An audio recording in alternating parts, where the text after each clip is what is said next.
Hey Barry and Cindy, it's Bill Wolcutz here. Doing this video again. I don't know. I think this just might work out best. Doing it this way, just because that way I can just talk to both of you and being so far apart. That way I don't have to. It's not that I don't want to talk to either of you on the phone or anything like that, but I don't know. This just seems to work out pretty well, and I can show you everything that I'm seeing. So anyway, I'm going to get into looking at your property here real quick and where you stand as far as the market goes. There's been some more properties that have come onto the market. This property, here's your listing right here. This one's at 139.5. This is lake property, so that one really doesn't count. As you can see here right now, you are pretty much the highest priced house with this particular style. These few properties right here, they're all pretty close. Some of these are right there in your neighborhood. This one is located out off of, I think it's just outside of town. But it's a 113-year-old house. So that one, we can kind of put that one aside, I think. I don't think that one quite compares to your property. So let's take a look here. Now this one is your toughest competition right now. With it being 109 or 110,000, the house is in pretty good condition. You know, it's pretty much, I think, the same as far as your house goes. It's only 5 years old, but you can see here by flipping through the photos real quick that it's in pretty decent shape. It is empty, so the seller's probably a bit more motivated. It looks like it is owned by a private owner, which I thought maybe it was a bank-owned property, which tends to indicate that there's a little bit leeway as far as price, and you as a homeowner usually can't compete too well with a bank selling a property. Um, so if a house is in decent shape and it's listed amongst other people that are homeowners selling, it'll typically sell first. And this one really doesn't look too bad. Sometimes people do just kind of freak out when they see repo as a buyer, but I don't think they would see that in this case. It's 1,260 square feet, so it looks like it might be a little bit larger. So this house does have a lot of appeal, and it's $5,000 less. Now this would be probably, we'll take a look at solds here in a minute, but this would probably be the most compelling reason to drop the price on your home at the moment. So let's go through here real quick. Here again, this is the one. This has got some acreage. This one's 84.9. It's 113 years old. You can see that right here. Anyway, so this one really isn't really comparable. Although if somebody's looking for something and they don't really care about age or style or whatever, this would probably appeal to them for 85,000, especially since it's on an acre and a half. Now this one is a short sale, I believe. Um, oh, and another thing, you have to excuse my voice because I'm kind of getting sick, so I got a bit of a tickle in the back of my throat. This one, oh, this one I think they're saying this is a four bedroom, but they've got some sort of room built in the garage. So this one's kind of an oddball. I mean, 85,000 for this is a pretty decent price. It's still a two-car garage, but they've got this room here, and I don't know what that's all about. So that must be the fourth bedroom, because the 1,400 square feet with two baths having four bedrooms. I don't know. Maybe they do have four bedrooms in the house, but this is another one that is kind of tough competition for you. Now, I don't know if this is marked incorrectly because I just can't believe it's at 82.5. That just seems that I wouldn't be surprised if this was a repo or short sale. Does not say who. Oh, okay. So there's the owner's name. So it is a private individual. So they're at 82.5. They're in the same area. This one is also, I believe, near you. Um, yeah, it's not very far away. So that home is another tough competitor. This one is a short sale, I thought. Where is it? Subject to short sale approval. Yeah. So here's the thing about short sales.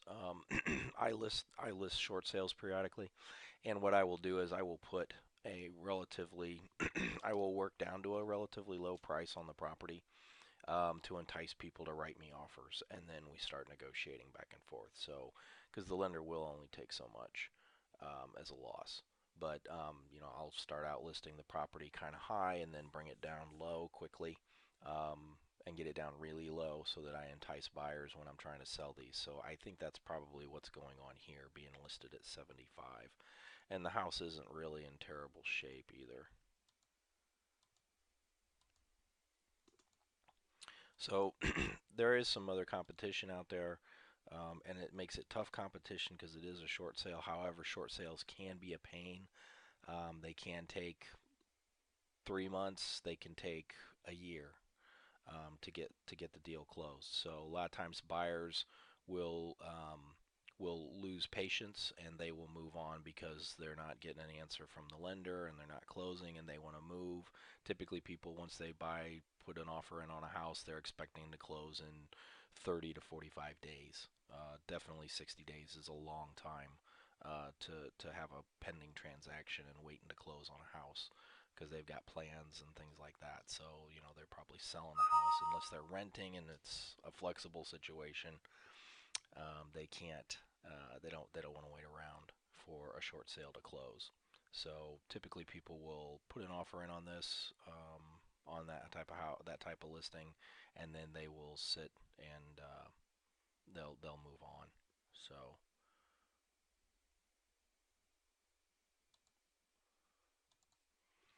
okay, so here's sold properties. Since you listed, these are properties that have sold since October, since we listed the house on Cora. This one, this one is a repo, so that one really doesn't even count.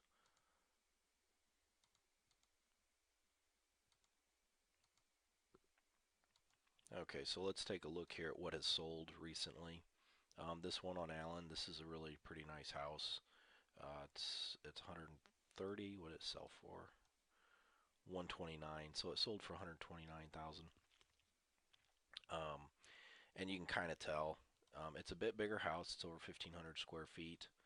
As we flip through the pictures, I mean, you can tell by looking at the kitchen, uh, just the style of the home, the way it's laid out and decorated. It's really a notch above, which explains why it sold so much higher. So there you've got a not vaulted ceiling. Can't remember what they call that. Nice looking kitchen, very nice kitchen. So anyway, so that one is obviously well above price and style and so forth. Now this one really is a dead-on indicator as to the market in your area. Unfortunately, this one sold for 110, which is kind of what we were afraid of, and kind of where I think we're leaning as far as the price goes. Take a look at these photos. This house is just a little bit bigger than yours. It's about maybe 100 square feet bigger, which is about a 10 by 10 space. So not very big, not really significantly large as far as space goes, but it's a nice looking home. So it showed very well, obviously, and it sold at 110,000. Plus, they also there was $3,300 in concessions on this transaction, meaning that comes off your bottom line. They probably paid some closing costs or something like that. Now we've got the carpet allowance that we've talked about, and also you're going to be asked to pay some closing costs as well. So that one really kind of gives us an indicator with that other active listing, because here you've got one that actually sold for 110,000, and then that other property we looked at earlier is listed 110. So they're competing directly with you. So when people look at the house, and that explains why um, on that feedback for that one showing, they said the price was too high. And a lot of times we get that, but in this case, I think we are really listed too high. And these are the indicators that tell us that. This house is just an older home, sold for what was it, 96,000. So this one doesn't really even quite compare um, to your home. It's 113 years old. It is a much larger home, but it's 113 years old. So uh, this is going to be a different type of buyer who's going to be open to buying this. And there's really, if they're looking at price and they're open to this kind of property, not much you can do to compete with it. Obviously you can tell it's a much older style with the hardwood floors, brick. It's got that old wood trim, plus all the creaking and cracking that comes with all of it too when you walk through the house. So anyway, hopefully this helps give you some idea as to where you stand in the market, particularly going into the winter months. Um, you probably ought to drop the price down to 109.9 to compete with that other house. You could put it at 112, but here again, people shop in $5,000 increments, and um, you're still, if somebody's limit is 110,000, that's what they're going to put in. They're going to put 110,000 in their searches, and your house may not even pop up on the radar when they're looking for a home. So anyway, I hope that helps. Obviously, if you have any questions about any of this, feel free to give me a call anytime. Think about it, and let me know if you want to make any changes right now, and we'll just take it one step at a time. But I think a couple other houses are going to sell before yours uh, in the area. Uh, so that's, you just kind of have to wait in line and compete and wait and see when somebody's willing to pay that much for the house. The other issue you might run into is getting an appraisal done later on. You may get somebody who will pay you 115,000 for the house, but it may not appraise for 115,000. Now that's not all that likely, but it gets tougher and tougher as we see fewer and fewer or see houses sell cheaper and cheaper. So anyway, like I said, give me a call if you have any